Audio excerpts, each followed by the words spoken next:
오늘은 교회력으로 성령 강림 주일입니다.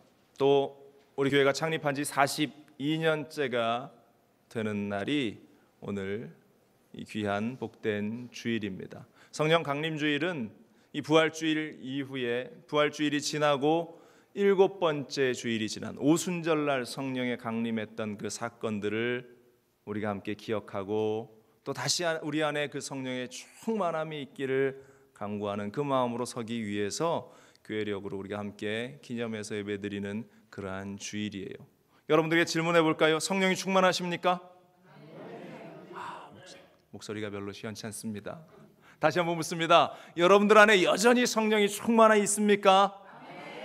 성령이 충만한 우리들, 성령이 충만한 우리의 삶, 그 인생들이 하나님이 우리에게 명령하신 삶이라는 사실을 우리는 결코 잊지 말아야 할 줄로 믿습니다. 이런 질문 앞에서 많은 사람들이 성령 충만하면 어떠한 은사를 떠올리고 능력을 떠올립니다. 물론 성령의 역사함 가운데에 은사가 나타나고 하나님의 능력이 나타나는 것은 당연한 일입니다. 그런데 더욱 중요한 것에 대해서 오늘 성경이 우리에게 이야기하는데요, 성경 8절은 이렇게 이야기하고 있습니다. 이에 베드로가 성령이 충만하여 이르되 백성의 관리들과 장로들아 라고 이야기합니다. 지금 백성의 관리들과 장로들 앞에서 성령이 충만한 이 베드로가 말씀을 선포하고 있는데요, 이 말씀을 통해서 우리가 볼 수 있는 것은 성령이 충만한 사람이 있어야 할 자리가 어디인가에 대해서 우리에게 말씀하고 있습니다. 다시 말해서 성령이 충만한 사람은 담대하게 복음을 전해야 하는 그 현장 가운데에 서 있어야 하는 것이고, 성령 충만한 사람은 자기가 있어야 할 그 자리를 알고 그 자리를 지켜나가는 사람이라는 사실입니다. 또한 내가 매일 하나님과 동행하고 있다라는 사실을 성령 충만한 사람들은 깨달아 알고 하나님이 나에게 주신 그 일을 소홀히 여기지 않고 열심히 살아가는 사람들이라는 사실입니다. 자, 분들하고 다시 한번 인사 나눌까요? 성령이 충만하시길 바랍니다 라고 인사 나누세요. 바로 오늘 본문이 이렇게 성령이 충만한 사람, 그 베드로가 이야기하고 있는 그 본문의 말씀인데요, 제가 지난 2주간 여러분들이 기도해 주셔서 한국의 선교대회를 잘 마무리하고 돌아왔습니다. 전 세계에 나가 있었던 1000여 명의 순복음의 선교사님들이 한자리에 다 모여서 지난 한 해 동안 하나님이 주신 은혜들을 서로 간증하고 또 하나님이 부흥케 하신 일들을 이야기하고 또한 하나님이 주신 그 사랑들에 대해서 함께 나누는 귀하고 소중한 시간이었습니다. 제가 그 시간들을 이렇게 바라보면서요, 정말로 각지에 퍼져나가 있는 그러한 선교사님들, 맹렬한 뜨거운 태양 아래서 열심히 사역했던 그 아프리카의 선교사님들, 또한 이 이슬람과 공산권의 수많은 박해의 자리에서도 복음을 전하기 위해서 그 땅을 지켜나갔던 수많은 우리 선교사님들, 또 복음의 불이 사그라들고 있는 유럽과 또 이 북미 지역에서 사역하시는 많은 선교사님들의 모습을 보면서 그들이 하나님께서 자신들에게 허락하셨던 그 선교지를 지킬 수 있었던 이유가 어디에 있을까라는 사실을 묵상해 봤습니다. 바로 그 사실은 오늘 베드로처럼 성령이 충만하여서, 성령이 충만했기 때문에 그 뜨거운 태양을 싸워 이겨낼 수 있었고, 성령이 충만했기 때문에 그 불모지에서 복음을 전하기 위해서 그들이 열정을 다할 수 있었다라는 사실을 저는 깨달아 알 수 있었습니다. 성령이 충만해야 그 귀한 사역을 감당할 수 있고, 성령이 충만해야 하나님이 나에게 있으라고 하신 그 자리를 우리는 지켜나갈 수 있게 되는 줄로 믿습니다. 여러분들, 이것은 특정한 어떠한 선교사님, 어떠한 목회자, 주의 종들에게만 해당되는 그러한 이야기가 아닙니다. 오늘 이 자리에 있는 우리 모두에게 해당되는 이야기라는 사실을 결코 잊지 말아야 할 줄로 믿습니다. 이 자리에 있는 여러분들, 우리 순복음 중앙교회 여러분들, 성령 충만한 여러분들이 되시기를 주님의 이름으로 간절히 축원을 드립니다.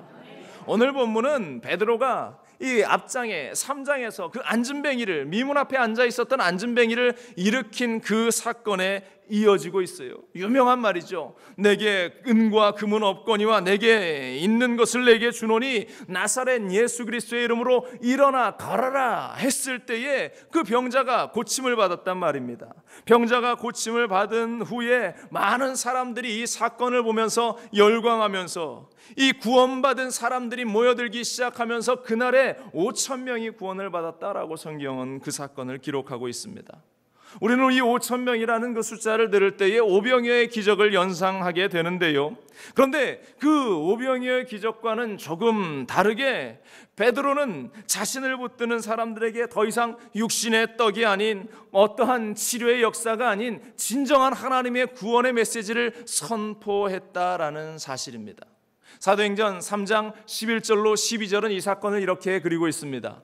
나은 사람이 베드로와 요한을 붙잡으니 모든 백성이 크게 놀라며 달려나가 솔로몬의 행각이라 불리우는 행각에 모이거늘 베드로가 이것을 보고 백성에게 말하되 이스라엘 사람들아 이 일을 왜 놀랍게 여기느냐 우리 개인의 권능과 경건으로 이 사람을 걷게 한 것처럼 왜 우리를 주목하느냐라고 베드로가 반문하고 있어요.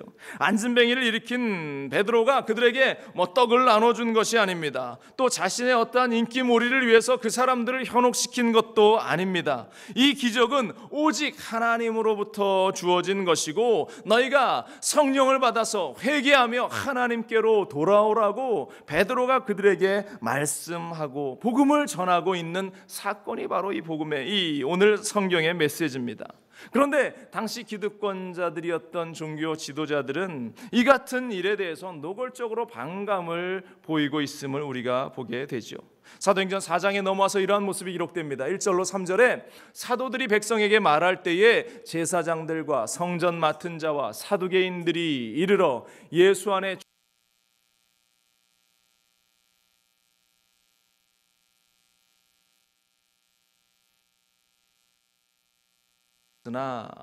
이 베드로의 메시지에 대해서 당시 기득권자들은 싫어했다라고 성경이 말씀하고 있습니다.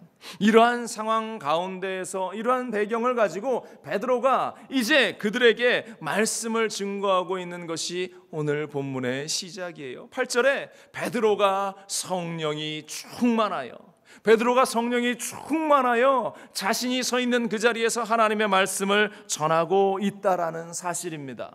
성령 강림주일인 오늘 우리가 이 본문을 대하면서 내가 있어야 할 위치가 어디인가, 또 내가 가져야 할 그러한 마음의 자세가 어떠한가, 삶의 모습이 어떠한가 오늘 우리가 다시 한번 생각해 보기를 원합니다. 먼저 우리가 생각할 것은 성령 충만하면 잘못된 종교관을 버리게 된다라는 사실입니다. 어떤 사람은 기독교를 많은 종교 가운데의 하나쯤이다라고 여기며 이야기합니다. 그런데 여러분들 엄밀히 이야기하면 이 기독교는 종교가 아니라는 사실을 우리는 기억해야 합니다. 찰스 스윈돌이라는 사람은요, 기독교의 가장 큰 적 가운데의 하나가 종교다라고 이야기합니다. 이상하지 않습니까? 기독교도 종교 가운데의 하나인데 왜 종교가 아니라고 이야기하는 것일까? 여러분들 한번 생각해 보십시오. 종교가 무엇입니까? 종교라고 하는 것은 인간이 그 신을 찾기 위해서 달려나가는 그러한 과정과 행위들을 이야기합니다. 그래서 하나님을 찾기 위해서 인간이 행하는 그 일들에 역점을 두고 있는 것이 바로 종교 생활이라는 것입니다. 주체가 누구예요? 그 주체가 바로 인간이라는 것입니다. 인간이 중심이 된 인본주의, 바로 그것이 세상이 말하는 그러한 종교의 모습입니다. 그런데 여러분들, 기독교는 그 차원이 다릅니다. 우리가 하나님을 찾아간 것이 아니라 하나님이 우리를 찾아와 주셨다라는 것입니다. 하나님이 우리를 찾아와 주셨다. 요한복음 3장 16절, 우리가 다 외우고 있는 이 말씀 우리가 같이 한번 읽어볼까요? 하나님이 이 세상을 이처럼 사랑하사 독생자를 주셨으니 이는 그를 믿는 자마다 멸망하지 않고 영생을 얻게 하려 하심이라. 하나님이 우리를 사랑하셨다라고 말씀합니다. 그래서 하늘 영광을 버리고 예수 그리스도께서 우리 연약한 인간들을 사랑하셔서 이 땅 가운데에 오셨고 십자가에 달리심으로 구원의 완성을 이루어 주셨다. 바로 이것이 우리가 믿는 믿음이고 신앙이고 기독교라는 그러한 종교인 것입니다. 빌보서 2장 6절로 7절은 우리에게 말합니다. 그는 근본 하나님의 본체시나 하나님과 동등됨을 취할 것으로 여기지 아니하시고 오히려 자기를 비워 종의 형체를 가지사 사람들과 같이 되셨고 라고 이야기하고 있어요. 바로 기독교가 세상의 종교와 다르다라는 사실을 우리에게 밝히 보여주는 것입니다. 하늘 영광을 버리고 이 땅 가운데에 낮고 천한 우리를 사랑하셔서 주님께서 이 땅 가운데에 오셨다. 그런데요, 많은 사람들이 여전히 이 기독교를 세상의 종교 가운데의 하나쯤으로 여기면서 스스로 하나님을 찾아보려고 애쓰고 발버둥치고 있다라는 사실입니다. 교회에 열심히 다니고 봉사하다 보면 참된 신앙을 내가 가질 수 있지 않을까라는 생각을 하기도 합니다. 또 내가 교회에 헌금을 많이 하면 저절로 구원에 이르지 않을까라는 그러한 생각을 합니다. 이러한 이야기들에 대해서, 이러한 생각에 대해서 톰 하베스토리라는 사람은 이러한 이야기를 했습니다. 종교로는 구원을 받을 수 없다라고 분명하게 이야기합니다. 인간은 성경에 계시된 하나님을 믿으려고 하지 않습니다. 종교심을 가지고 자신이 생각하는 그 하나님을 만들어가기 시작하면서 잘못된 길로 빠져들기 시작합니다. 바로 그것이 오늘 본문에 등장하는 사람들의 모습이었어요. 사도행전 4장 1절 2절에 이 사도들이 백성에게 말할 때에 누가 나옵니까? 제사장들과 성전 맡은 자와 사두개인들이 이르러 예수 안에 죽은 자의 부활이 있다고 백성을 가르치고 전함을 싫어하였다라고 성경은 이야기하고 있어요. 부활의 메시지를 예수 그리스도에 대해서 오히려 증거해야 할 그 사람들이, 그 종교 지도자들이, 그 제사장과 성전 맡은 자들 또한 사두개인들이 부활의 메시지를 싫어하고 있다라고 이야기합니다. 이들이 누굽니까? 제사장은 백성들을 하나님께로 인도해야 하는 사람들이었습니다. 모든 종교의 행위들을 주관하는 사람들이었습니다. 또 성전 맡은 자들은 어떠한 사람들이었습니까? 요세푸스에 의하면 성전 맡은 자들은 유대교의 제사장 이 뒤에 두 번째의 서열을 가진 사람들이었다라고 이야기합니다. 오늘 본문에 등장하는 또 사두개인들은 어떠한 사람들입니까? 이 사두개인들 역시 당시 정치와 경제적인 실권들을 장악하고 있었던 이 지도자들이었다라는 사실입니다. 무슨 말입니까? 예수님의 부활과 메시지를 싫어했던 이 사람들이 누구보다도 종교적인 사람들, 또 하나님의 백성이라고 자처하는 종교 지도자들이었다라는 사실입니다. 그런데요, 그들이 그 부활에 대해서, 그들이 예수 그리스도에 대해서 증거하는 그 증거를 싫어하고 있었다라는 것입니다. 그들에게는 예수의 부활이 사실이냐 사실이 아니냐 그것조차 중요한 것이 아니었습니다. 베드로가 안진뱅이를 잡아 일으킨 것이 예수님의 능력으로냐 아니냐 이건 역시 중요한 일이 아니었습니다. 그들은 예수의 부활을 싫어했고 그들이 예수의 제자들이 안진뱅이를 일으키는 그 기적의 역사들도 그들은 싫어했습니다. 왜 하나님의 백성인 그들에게 그러한 일이 있었을까? 바로 그것은 그들이 성령에 충만하지 않았기 때문이라는 사실입니다. 그들이 성령을 알지도 못했고 성령이 그들 가운데에 임하지도 않았기에 그들은 예수 그리스도에 대해서 또한 하나님에 대한 올바른 신앙을 그들은 갖지 못하고 단지 종교인으로서의 삶을 그들은 그렇게 살아갔다라는 사실입니다. 여러분들, 오늘 이 본문을 우리가 대하면서 바라봐야 할 것이 혹여 내가 서 있는 그 자리가 종교인으로서 서 있는 그 자리가 아닌가, 단지 습관적으로 내가 이 자리를 지키고 앉아있는 그러한 종교인에 불과하지 않은가, 우리는 스스로를 살펴봐야 할 줄로 믿습니다. 그러한 차원에서 우리는 성령의 충만함을 받아야 한다라는 사실입니다. 우리 안에 성령이 역사할 때에 내 안에 세상의 종교처럼 기독교를 대하는 그 모든 잘못된 마음들이 무너져 내리게 될 줄로 믿습니다. 다시 한번 여러분들에게 권면합니다. 성령의 충만을 받는 여러분들 되시기를 주님의 이름으로 간절히 축원을 드립니다. 두 번째로 오늘 본문이 우리에게 주는 말씀은 성령 충만해야 우리를 붙드시는 하나님을 보게 된다라는 사실입니다. 따라합시다. 성령 충만해야 우리를 붙드시는 하나님을 보게 됩니다. 예전에 한 곤충학자가 이 거미를 관찰했던 그러한 이야기를 제가 글로 보았는데요. 이 메스티언이라는 그 곤충학자가 이 거미를 살펴봤어요. 그런데 거미가 이 덤불이나 또한 나뭇가지에 이제 새끼들을 낳아놓고 이 새끼들로부터 멀리 떨어져 나갑니다. 그런데 이 곤충학자가 살펴보는데 희한한 일이 있어요. 이 새끼들에게 어려움이, 위험한 일이 닥치면 이 어미가 어떻게 알고 멀리 떨어져 있다가도 이 곤충에게로 다가오더라는 것입니다. 신기해서 이 곤충학자가 더 유심히 이 거미들을 살펴봅니다. 그런데요, 유심히 살펴봤더니 그 이유를 알게 되었습니다. 거미는 이 새끼 거미들에게 아주 가느다란 거미줄을 몸에 감아놓고요, 멀리 가도 그 줄이 끊어지지 않도록 이 단단히 그 줄을 새끼들에게 메어 놓아서 새끼들에게 이 기존과 다른 움직임이 생겨나기 시작하면 또 새끼들이 어떠한 위험에 처해 있는 것 같은 느낌을 이 줄을 통해서 받게 되면 이 어미거미가 순식간에 달려와서 이 새끼들을 보호하더라는 사실입니다.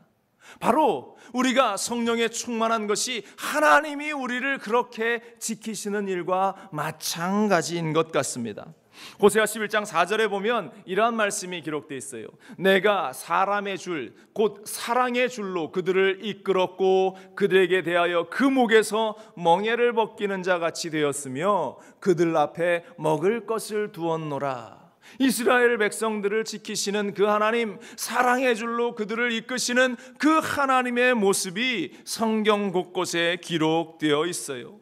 우리도 마찬가지입니다. 우리 주님과 우리 하나님과 성령으로 우리는 연결되어 있는 줄로 믿습니다. 그래서 우리 주님은 우리의 모든 것을 알고 계실 뿐만 아니라 우리의 모든 것에 대해서 관심을 가지고 계신다라는 사실입니다. 우리 하나님께서 저와 여러분들 하나하나의 모습을 기억하시고 바라보시고 그 관심을 가지고 있다는 사실을 우리는 잊지 말아야 할 줄로 믿습니다. 풍랑이는 바다에서 제자들이 힘겹게 노젓는 것을 예수님께서 기도하시면서 보고 계셨다라고 성경은 말합니다. 사자굴의 그 죽음의 현장 가운데 서 있는 다니엘을 하나님께서 바라보고 계셨습니다. 스데반의 순교의 현장 가운데에서 돌이 쏟아지는 그 현장 속에 하나님은 그 스데반의 모습을 보면서 하나님의 마음 역시 아파하셨다라고 성경은 기록하고 있습니다. 그 수많은 현장 가운데에 우리 주님의 그 시선, 우리 주님의 그 관심이 우리 가운데에, 저와 여러분들의 삶 가운데에 있다라는 사실을 우리는 알아야 하는데 어떻게 그것을 알 수 있습니까? 어떻게 우리가 그것을 알 수 있습니까? 바로 성령이 충만한 사람만이 하나님의 시선을 깨달아 알고 느낄 수 있다라는 사실입니다. 여러분들 지난 한 주간 주님의 시선이 여러분들 가운데 느껴졌습니까? 그냥 세상 가운데 살아가면서 여전히 그냥 내 삶 가운데에, 여전히 바쁜 내 일상 가운데 쫓겨 지내다가 주님이 나와 함께 하시는지, 주님이 내 인생 가운데 개입하시는지 전혀 느끼지도 못하다가 그냥 습관적으로 이 주일 이 자리에 앉아 있는 것 아닙니까? 다시 한번 묻습니다. 여러분들, 주님이 여러분들과 함께 하셨다라는 이 사실을 여러분들 지난 한 주간 느끼셨습니까? 그렇다면 여러분들은 성령에 충만한 사람들임을 저는 확신합니다. 성령이 충만한 사람은 하나님이 나와 함께 하시는 그 시선을 느낄 수 있다라는 거예요. 오늘 본문 9절로 10절은 이렇게 말하고 있어요. 만일 병자에게 행한 착한 일에 대하여 이 사람이 어떻게 구원을 받았느냐고 오늘 우리에게 질문한다면 너희와 모든 이스라엘 백성들은 알라. 너희가 십자가에 못 박고 하나님이 죽은 자 가운데 살리신 나사렛 예수 그리스도의 이름으로 이 사람이 건강하게 되어 너희 앞에 섰느니라 말하고 있어요. 누가 우리를 붙드셨다고요? 누가 이 사람을 치료하셨다고요? 누가 이 안전뱅이를 일으켰다고요? 베드로가 했나요? 사도들이 했나요? 아니요. 우리 주님께서 나사렛 예수 그리스도께서 그 안전뱅이를 일으켰다라고 베드로는 이야기하고 있는 것입니다. 누가 우리를 돌보시고 누가 우리를 치료하시는가? 성령 충만하지 않은 종교 지도자들은 그 사실을 알 수도 없었고 이해할 수도 없었습니다. 누가 이 병자를 걷게 하셨는지 그들은 전혀 알지 못했다라는 거예요. 그래서 7절에 그들은 이렇게 질문하지 않습니까? 사도들을 가운데 세우고 묻되 너희가 무슨 권세와 누구의 이름으로 이 일을 행하였느냐? 성령 충만하지 않은 그 종교 지도자들은 누가 이 일을 행했나라고 그렇게 묻고 있는 것입니다. 여러분들, 이게 지금 적절한 질문이다라고 생각이 드십니까? 40년간 안진뱅이로 거린으로 살았던 그가 지금 베드로가 전하는 나사렛 예수 그리스도의 이름으로 말미암아서 일어났는데 하나님의 역사가 아니고서는 그러한 일들이 일어날 수 없다라는 사실을 이 종교 지도자들 역시 오랜 그들의 믿음 생활, 그들의 종교 생활을 통해서도 익히 알 수 있었음에도 불구하고 그들은 그 하나님의 기적을 보면서 인정하지 않고 누구의 이름으로 이 일을 행하였느냐, 그렇게 질문하고 있다라는 사실입니다. 오히려 그들이 자신들에게 위협이 되는 이 사건들을 보면서 하나님을 거부하고 예수 그리스도를 거부하고 오히려 그냥 잠잠히 내 삶을 흔들지 말아라, 그들은 지금 그렇게 반응하고 있어요. 이러한 질문에 베드로가 대답하는 것이 앞서 읽은 9절로 10절 아닙니까? 만일 병자에게 행한 착한 일에 대하여 이 사람이 어떻게 구원받았냐고 너희들이 오늘 질문한다면 너희와 모든 이스라엘 백성들은 알아라. 너희가 십자가에 못 박고 하나님이 죽은 자 가운데 살리신 나사렛 예수 그리스도의 이름으로 이 사람이 건강하게 되었느니라. 나사렛 예수 그리스도의 이름으로 이 사람이 건강하게 되었다라는 사실, 이러한 기적이 일어났다라는 사실을 왜 너희는 알지 못하느냐라고 지금 베드로가 지금 이스라엘의 지도자들에게 이야기하고 있는 것입니다. 하나님의 역사가 일어나도 또한 수많은 증인들이 있음에도 불구하고 받아들이지 못하는 그것, 바로 예수 그리스도께서 주신 그 성령이 그들 가운데에 있지 않기 때문이라는 사실, 오늘 이 자리 가운데에도 하나님이 우리에게 이 주시는 말씀을 우리가 아멘으로 받아들일 수 없다면 내 안에 성령의 역사가 식어져 버린 것이고 내 안에 성령의 충만이 사그러졌다는 사실을 우리는 발견해야 할 줄로 믿습니다. 성령이 그들 가운데에 없었기 때문에 하나님이 그들과 함께 하시고 하나님이 이스라엘 백성들을 지키셨고 하나님이 그들 가운데 그와 같은 기적의 역사를 이루어 주셨다라는 사실을 그들은 인정하지 못하고 있다라는 사실입니다. 여러분들, 성령의 충만함을 받은 우리들, 성령의 충만함 가운데에 서 있는 우리들은 주님이 나와 함께 하신다라는 이 사실을 바라볼 수 있기를 주님의 이름으로 간절히 축원을 드리고, 매일 그것을 느낄 수 있기를 주님의 이름으로 축원을 드리고, 그 주님의 증인으로서의 삶을 살아나갈 수 있기를, 성령 충만함으로 그 일을 감당할 수 있는 여러분들이 되시기를 주님의 이름으로 간절히 축원을 드립니다. 세 번째로 오늘 성경이 우리에게 말하는 것은 성령 충만해야 힘있게 사역할 수 있다라는 사실입니다. 따라합니다. 성령 충만해야 힘있게 사역할 수 있습니다. 예수님의 제자들을 보세요. 예수님의 제자들을 보면 복음서에 등장하는 제자들과 사도행전에 등장하는 제자들이 180도 다른 모습을 보이고 있음을 우리가 발견합니다. 복음서에 나오는 제자들은 예수님과 동행하면서도 그 마지막에 결국 예수님을 배반했습니다. 그런데 사도행전에 나오는 제자들은 완전히 다른 사람들입니다. 180도 다릅니다. 베드로의 경우만 봐도 베드로는 예수님이 십자가에 달려 돌아가시자 낙심해서 그가 다시 고향으로 돌아가서 물고기를 낚고 있는 그 처량한 모습이 성경에 기록되어 있습니다.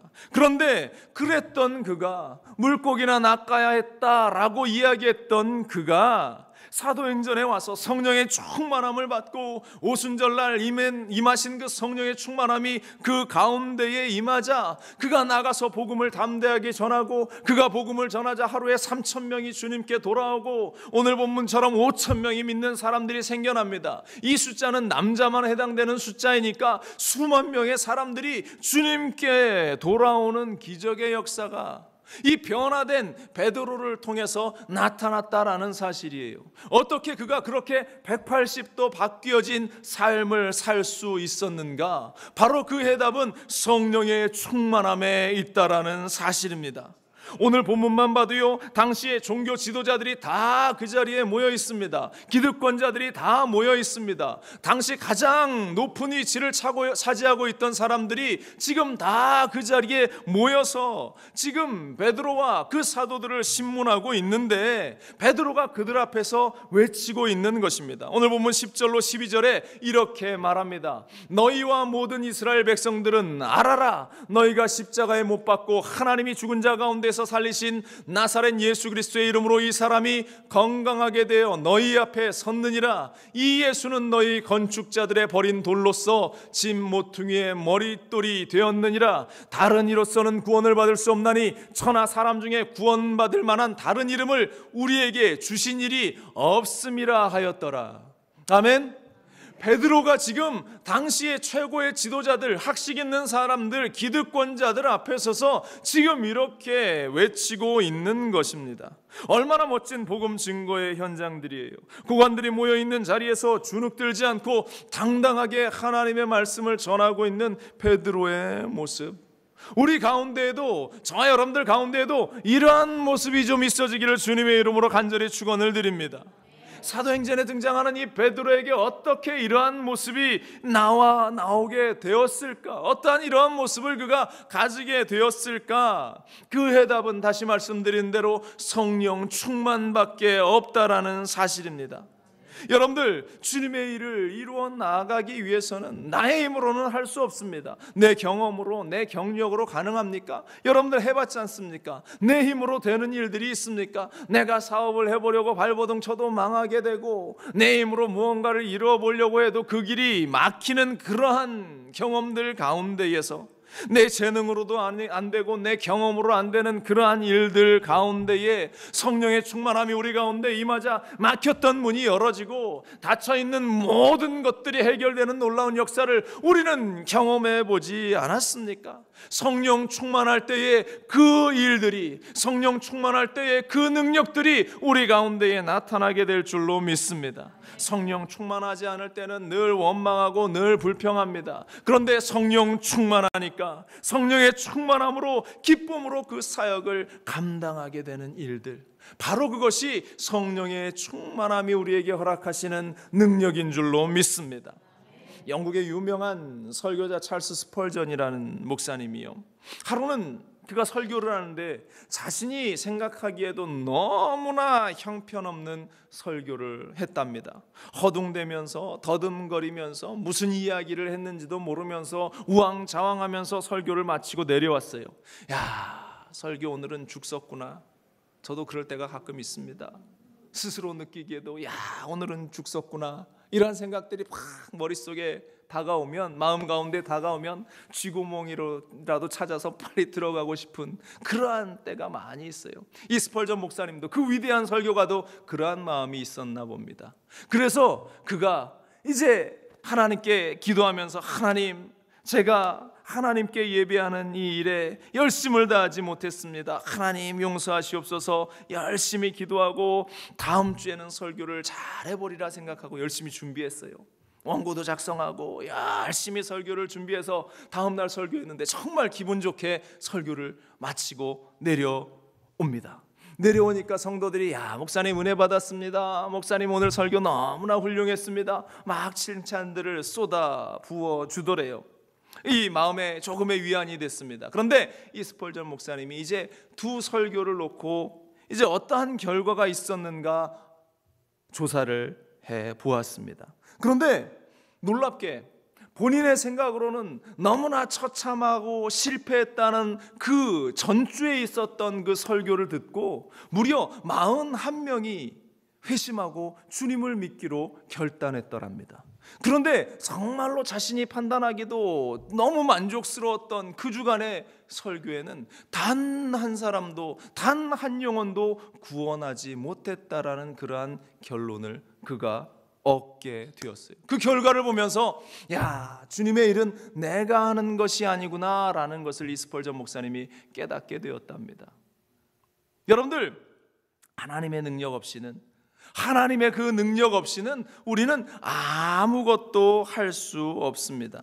하나님의 능력 없이 하나님의 일을 하고자 하는 사람들을 보면서 하나님이 얼마나 안타까워 하시는지, 내 능력으로, 내 힘으로 할 수 없다라는 사실을 우리가 고백하며 나아갈 때에 그 가운데에 하나님이 일하시는 줄로 믿습니다.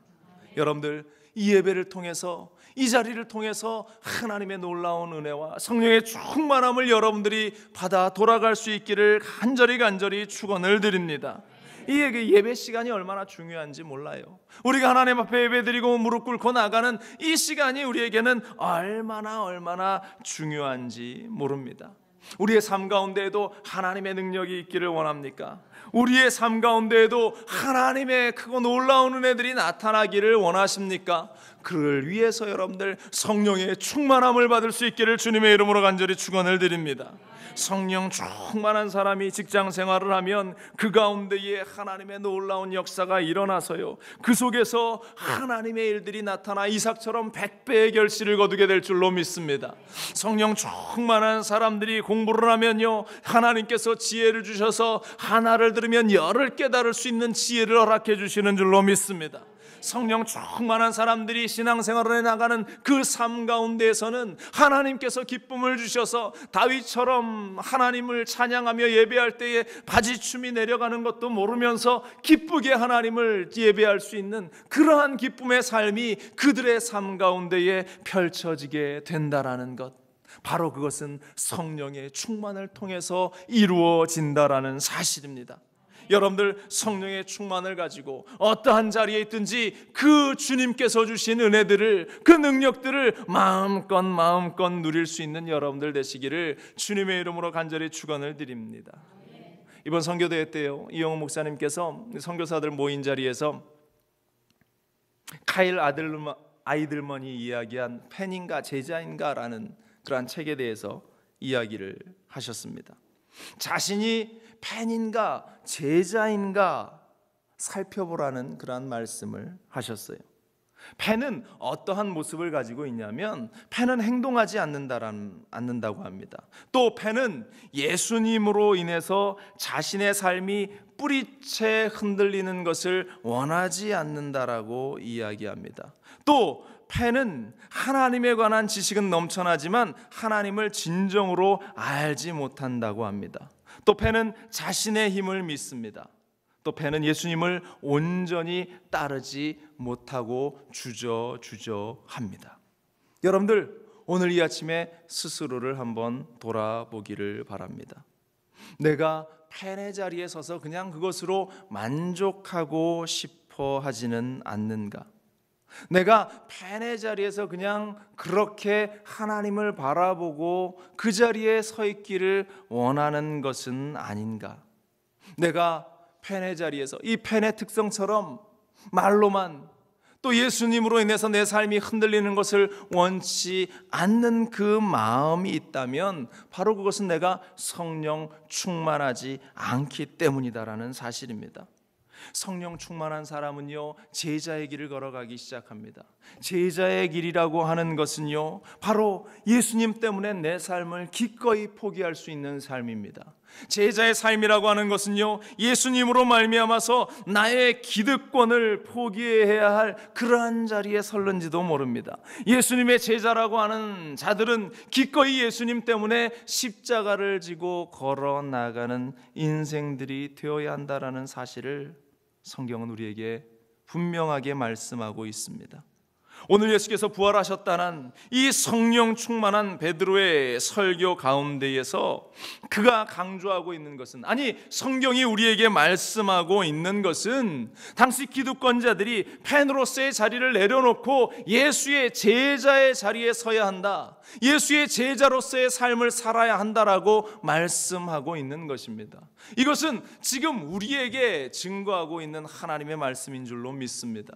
내가 제자로서 살기를 원하는가? 내가 제자로서의 삶을 살기를 결단하고 있는가? 제자의 길은요, 내가 가지고 있었던 기득권을 내려놓아야 하고 편안하게 종교 생활했던 그 모든 것들을 내어놓아야 합니다. 교회라고 하는 것은요, 단지 편안하게 앉아서 설교 한 편을 듣는 그러한 자리가 아니라는 사실을 우리는 잊지 말아야 할 줄로 믿습니다. 그냥 습관적으로 나와서 내가 이 자리를 그냥 한 자리 지켜주겠다라고 여기며 앉아있는 것이 교회 생활이 아니라는 사실을 우리는 깨달아야 하는 것입니다. 교회 생활이라고 하는 것은, 신앙생활이라고 하는 것은 예수님 때문에 내가 불편해져야 하는 것이고 기꺼이 나의 유익을 포기하는 그러한 자들이 모여서 믿음으로 결단하는 자리라는 사실을 우리는 다시 깨달아야 할 줄로 믿습니다.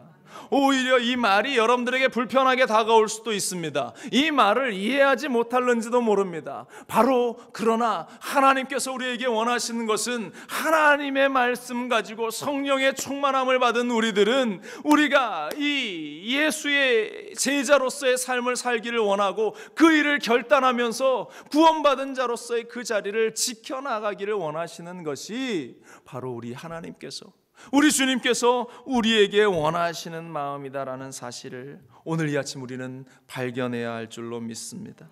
어떻게 그 일이 가능합니까? 바로 그것은 성령에 충만할 때에 가능한 일입니다. 성령에 충만하지 않으면 우리는 제자가 될 수 없습니다. 주님의 길을 걸어 나갈 수 없습니다. 주님의 원하시는 삶을 우리는 살아나갈 수 없습니다.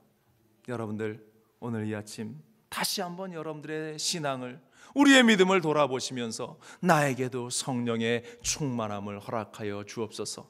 베드로가 성령에 충만하여 지도자들 앞에서, 수많은 사람들 앞에서 주님의 복음을 전했던 것처럼 내가 성령에 충만하여, 베드로가 성령에 충만하여라는 그 자리에 내가, 정용훈 목사가 성령에 충만하여, 우리 권사님들이 성령에 충만하여, 우리 장로님들이 성령에 충만하여, 우리 집사님들이 성령에 충만하여 여러분들의 이름이 그 자리를 차지할 수 있게 되기를 주님의 이름으로 간절히 축원을 드립니다. 기도하겠습니다. 오직